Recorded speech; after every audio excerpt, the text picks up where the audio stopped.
ایک نماز کا جان بوجھ کر قضا کرنا یاد رکھیں حرام اور گناہ کبیرہ ہے۔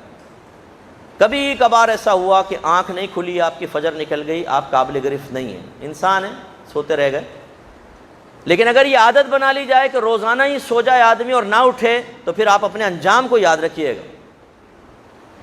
میں اپنے اولاد سے کہتا ہوں، میرے بچے سامنے بیٹھے ہیں، کہ بالغ ہو گئے ہو نا، اب تمہاری ذمہ داری ہے، نماز کا حساب تم نے دینا آخرت میں، عذاب قبر تمہیں شروع ہو جائے گا اگر نہیں پڑھو گے تو۔ اب آپ مکلف ہو چکے ہیں، حساب کرو اپنا۔ ایسے میں جتنے نوجوان یہاں تشریف فرما ہیں جن کو نماز پڑھنا بڑا بوجھ محسوس ہوتا ہے، آپ کی بیوی کھائے آپ کا اور بات دشمن کی مانے تو آپ تو اس کو رکھیں گے نہیں گھر کے اندر۔ کوئی دوست کھائے آپ کا، بات دشمن کی مانے، اس سے دوستی ختم کریں گے۔ کوئی رشتہ دار کھائے آپ کا، بات دشمن کی مانے، آپ اسے رشتہ داری چھوڑ دیں گے۔ کوئی امپلائی آپ کا کھائے آپ کا اور آپ کے آفس کے راز لیک کرے باہر نکل کر، آپ آفس سے نکال دیں گے۔ لیکن ہماری شان اتنی ہے کہ کھائیں اللہ کا اور بات مانے دشمن اور اس کے دشمن نفس اور شیطان کی، تب بھی ہم پہ اللہ کی رحمت نازل ہونی چاہیے، تب بھی ہماری دعائیں قبول ہونی چاہیے، تب بھی مصیبتیں کیوں آ رہی ہیں ہمارے گھر کے اوپر؟ ہائے ہائے لاڈلے پپو، آپ تو اللہ کی ایک نہ مانو اور اللہ تعالیٰ ہمارے اشاروں پہ چلے۔ بیٹی کی شادی نہیں ہو رہی، بیٹی کی شادی کرے اللہ تعالیٰ، بچے کو نوکری مل جائے، مجھے صحت مل جائے، واہ واہ، وہ رب ہے کہ ہم اس کے رب ہیں، ہم اس کے بندے ہیں یا معاذ اللہ وہ ہمارا بندہ ہے؟ یہ ہم نے اپنا ذہن بنا لیا، اللہ ہماری مانے، ہم مانے نہ مانے، اس کا کھا رہے ہیں پی رہے ہیں، یہ صحت، یہ جسم، یہ آنکھیں، یہ لباس، یہ ہاتھ استعمال کرتے ہوئے شرم آنی چاہیے ہمیں کہ اللہ نے دیے یہ سب کچھ۔ اور جب وہ نماز کی ترغیب دے، وہ حکم دے اقیم الصلاۃ، نماز قائم کرو، ہمارے نبی ارشاد فرمائیں کہ نماز میں میری آنکھوں کی ٹھنڈک ہے، قرۃ عینی فی الصلاۃ، نماز میں میری آنکھوں کی ٹھنڈک ہے، یعنی نماز پڑھو گے مجھے خوشی ہوتی ہے۔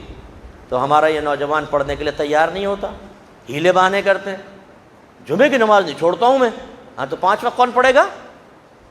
بعض کہتے ہیں عید کی نہیں چھوڑتا ہوں میں، وہ جمعے کی بھی چھوڑ دیتا۔ یہ کون سا قابل فخر کارنامہ ہے؟